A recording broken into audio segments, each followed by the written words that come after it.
Welcome to Learning English from People. General Robert E. Lee, a nation's traitor, a region's hero. In the story of America, some figures stand tall like mountains, complex and difficult to see all at once. One such man was Robert E. Lee, a name known to every American. He was a son of heroes, a brilliant soldier, and a man who faced a choice that would not only define his life, but also shape the history of his nation. This is the story of a man of duty, a man of conflict, and a man who led an army in the most painful war in American history. Robert Edward Lee was born on January 19, 1807, into one of Virginia's most famous families. His father was Henry, Light Horse Harry Lee III, a hero of the American Revolutionary War. But the glory of the past did not bring wealth to the family. Lee's father made poor business choices and lost most of the family's money. He even spent time in prison because he could not pay his debts. When Robert was a young boy, his father left for the West Indies, never to return. This left Robert's mother, Anne, to raise him and his siblings alone. Life was not easy, but Anne Lee was a strong and principled woman. She taught her son the importance of duty, honor, and self-control. Young Robert was a serious and responsible boy. He excelled in his studies, especially mathematics. He knew that he had to make his own way in the world. His family's name could open doors, but his character would have to carry him through them. The best path for a young man like Lee, with a good name but little money, was the Army. In 1825, he received an appointment to the United States Military Academy at West Point. This was the best school in the country for engineering and military science. At West Point, Lee's character shone brightly. He was a model cadet. He studied hard, followed every rule, and earned the respect of his teachers and classmates.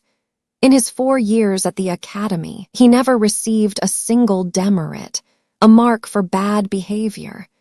This was an incredible achievement. He graduated second in his class in 1829, a sign of the brilliant career that lay ahead. After graduation, Lee was commissioned as an officer in the Corps of Engineers. For the next 30 years, he served the United States Army with distinction.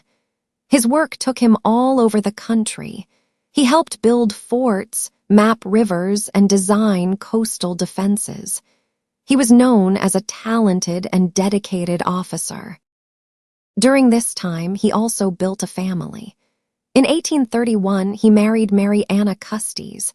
This was a significant marriage. Mary was the great-granddaughter of Martha Washington, the wife of the nation's first president, George Washington. Their home, Arlington House, was a beautiful mansion on a hill overlooking Washington, D.C. It was filled with history and treasures from George Washington himself. Together, Robert and Mary had 7 children. Lee was a loving father, though his army duties often kept him away from home for long periods. Lee's reputation as an exceptional soldier grew during the Mexican-American War from 1846 to 1848. He served as a staff officer for General Winfield Scott, the top commander of the U.S. forces. In this war, Lee was not just an engineer. He was a scout and a strategist. He rode through dangerous territory to find hidden paths for the American army to attack. His bravery and clever reconnaissance were key to several important American victories. General Scott called him the very best soldier I ever saw in the field. By the end of the war, Lee was a decorated hero, a man marked for future greatness in the United States Army. After the war in Mexico, Lee returned to a quieter life. For a few years, he served as the superintendent of West Point, the very school where he had been a star student. He was a respected leader, known for being firm but fair with the young cadets. He improved the school's buildings and courses, but Lee was a soldier at heart and wanted to be in the field. In 1855, he accepted a new position in the cavalry and was sent to the rough frontier of Texas, where he worked to protect settlers. However, a storm was gathering in America. The country was deeply divided over the issue of slavery. The industrial North largely opposed slavery, while the agricultural South depended on enslaved people to work its large plantations. This disagreement was about more than just slavery. It was about the power of individual states versus the power of the national government. For decades, politicians had tried to find compromises, but by the late 1850s, the anger and mistrust between the North and South were reaching a breaking point. Lee, like many Virginians, had complicated feelings about slavery. In a letter to his wife, he called it a moral and political evil. However, he also believed it was a problem that God, not politicians, would have to solve over time. He inherited enslaved people through his wife's family and managed the Custis plantations, a role he found difficult and unpleasant. His personal views, however, would soon be overshadowed by a national crisis. In 1860, Abraham Lincoln was elected president. Lincoln's Republican Party was against the spread of slavery into the Western territories. Southern states feared that Lincoln would try to end slavery everywhere. One by one, states in the Deep South began to secede or leave the Union. They formed their own new country, the Confederate States of America. Robert E. Lee was in a difficult position. He was a colonel in the United States Army and had served his country his entire life. He loved the United States and believed that secession was a terrible mistake, calling it nothing but revolution.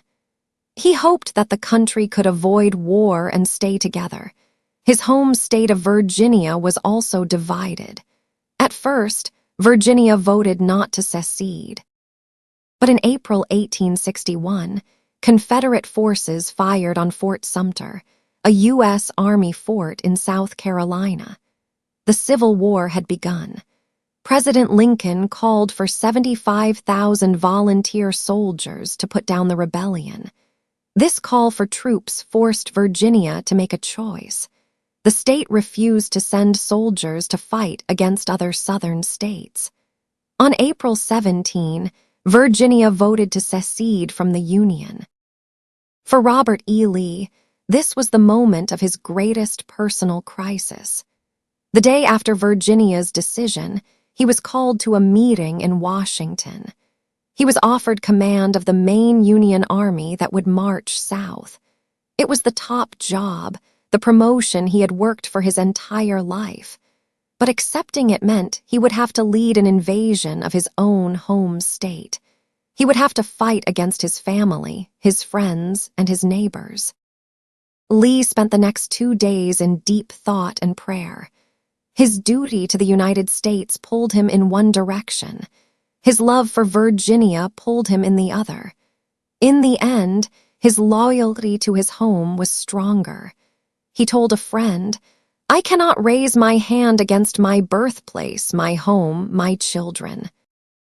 On April 20, 1861, Colonel Robert E. Lee wrote 2 letters. The first was his resignation from the United States Army. The second was to his mentor, General Scott, explaining his painful decision. Scott told him he was making the greatest mistake of his life. Lee then traveled to Richmond, the capital of Virginia, where he offered his services to his state. He was immediately made commander of Virginia's military forces. At the beginning of the war, Lee's role was not glorious. He had some unsuccessful campaigns in western Virginia and was later sent to organize coastal defenses. Some people in the Confederate government thought he was too cautious and nicknamed him Granny Lee. For a time, He worked as a military advisor to Confederate President Jefferson Davis in Richmond. His great opportunity came in the spring of 1862. The huge Union Army of the Potomac, led by General George B. McClellan, had marched up the Virginia Peninsula and was only a few miles from Richmond. The Confederate commander, General Joseph E. Johnston, was wounded in battle. President Davis put Lee in command of the army. Lee immediately changed the army and the course of the war. He renamed his force the Army of Northern Virginia, and he went on the attack. In a series of fierce battles known as the 7 Days Battles, Lee's smaller army drove McClellan's powerful force away from Richmond. Lee's soldiers fought with incredible bravery, and Lee himself showed his genius for leadership. He was daring, aggressive, and unpredictable. Though he lost many men, he had saved the Confederate capital. The victory transformed him into the South's greatest hero. His soldiers began to call him Marse Robert, a name of respect and affection. Over the next year, Lee led the Army of Northern Virginia through its most successful period. In August 1862, he won another stunning victory at the Second Battle of Bull Run, defeating another Union army. He then decided to take the war into the North. He marched his army into Maryland, hoping to win a victory on Union soil that might convince the North to make peace. This led to the Battle of Antietam in September 1862. It was the single bloodiest day of the entire war. The two armies fought to a brutal draw. Lee's army was badly hurt, and he was forced to retreat back to Virginia. Though it was not a clear victory for the Union, it was enough for President Lincoln to issue the Emancipation Proclamation, which declared that all slaves in the Confederate States were free. This changed the meaning of the war, making it a fight not just to save the Union, but to end slavery. In December 1862, Lee won his most one-sided victory at the Battle of Fredericksburg. His army, positioned on high ground behind a stone wall, easily defeated wave after wave of Union attacks. The next spring, in May 1863, he achieved what many consider his masterpiece victory at the Battle of Chancellorsville. With an army less than half the size of the Union force, Lee took a great risk. He divided his smaller army, sending his most trusted general, Thomas Stonewall Jackson, on a long, secret march to attack the enemy's side. The plan worked perfectly, and the Union Army was defeated. But the victory came at a terrible price. General Jackson was accidentally shot by his own men and died a few days later. Lee had lost his right arm. Despite his grief, Lee felt confident. His army seemed unstoppable. He decided to invade the North again, this time with a larger force. He marched his army into Pennsylvania in the summer of 1863. He hoped to destroy the Union Army and force President Lincoln to negotiate for peace. In the small town of Gettysburg, his army met the Union Army of the Potomac, now under the command of General George Meade. The Battle of Gettysburg lasted for 3 days, from July 1st to July 3rd. It was the largest battle ever fought in North America and would be the turning point of the war. On the first day, the Confederates had the advantage. On the second day, both sides fought desperately for control of key hills and ridges. On the third day, Lee made a fateful decision. Against the advice of his second-in-command, General James Longstreet, he ordered a massive frontal assault on the center of the Union line. Around 12,500 Confederate soldiers marched across a mile of open field under heavy cannon and rifle fire. The attack, known as Pickett's Charge, was a complete disaster. Thousands of Southern soldiers were killed or wounded. As the broken remains of his army returned from the field, Lee rode out to meet them. He took full responsibility. "It is all my fault," he said again and again. The next day, on July 4th, Lee began his long, sad retreat back to Virginia. His army had been crippled. He would never again have the strength to launch a major invasion of the North. In the spring of 1864, the Union found a general who could finally match Lee. His name was Ulysses S. Grant.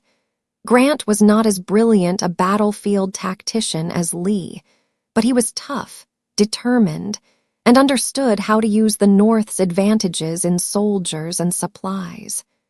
Grant's plan was simple. He would attack Lee's army relentlessly, again and again, and not stop until it was destroyed. What followed was the bloodiest and most brutal year of the war. Grant and Lee's armies fought a series of terrible battles: the Wilderness, Spotsylvania, Cold Harbor.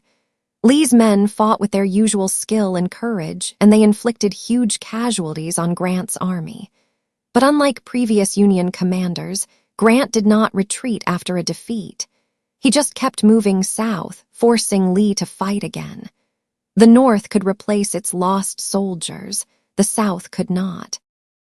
Finally, Grant trapped Lee's army at the city of Petersburg, near Richmond. For 9 long months, the two armies faced each other from a vast network of trenches. It was a slow, grinding siege. Lee's army grew weaker every day from hunger, disease, and desertion. By the spring of 1865, his army was exhausted and starving. On April 2, 1865, Grant's forces finally broke through Lee's lines at Petersburg. Richmond fell. Lee and his small, ragged army tried to escape to the west, hoping to join other Confederate forces in North Carolina. But the Union Army was everywhere. Lee's army was surrounded. On April 9, 1865, Robert E. Lee knew the fight was over. To continue would only mean more needless death. He put on his finest uniform and rode to a small farmhouse in a village called Appomattox Courthouse to meet General Grant and surrender his army. The two generals, who had last seen each other during the Mexican-American War, treated each other with great respect. Grant offered generous terms of surrender. The Confederate soldiers could go home, and he allowed them to keep their horses to help with the spring planting. The war for the Army of Northern Virginia was over. After the surrender, Lee returned to Richmond as a private citizen. He was a symbol of the defeated South, but he urged his fellow Southerners to accept the result of the war and work to rebuild the country. He told them to be good citizens of the United States. "It is the duty of everyone to unite in the restoration of the country," he said. In the fall of 1865, Lee accepted a new and final role. He became the president of Washington College, a small, struggling school in Lexington, Virginia. He spent the last 5 years of his life as an educator. He worked hard to build the college, adding new subjects like science and journalism. He was a beloved figure on campus. He established an honor system, telling the students, "We have but one rule here, and it is that every student be a gentleman." Robert E. Lee died on October 12, 1870, at the age of 63. His life was one of great achievements and great contradictions. He was a military genius who won battles against incredible odds. He was a man of honor and duty who made a choice that led him to fight against the country he had served for 30 years. He led the army of a cause that fought to preserve slavery, an institution he himself called an evil. In the years after his death, he became a hero to the white South, a symbol of the lost cause. To others, he is a symbol of a painful and unjust rebellion. Today, He remains one of the most compelling and controversial figures in American history, a man whose story is forever woven into the fabric of his nation, a story of honor, duty, and a tragic, fateful choice.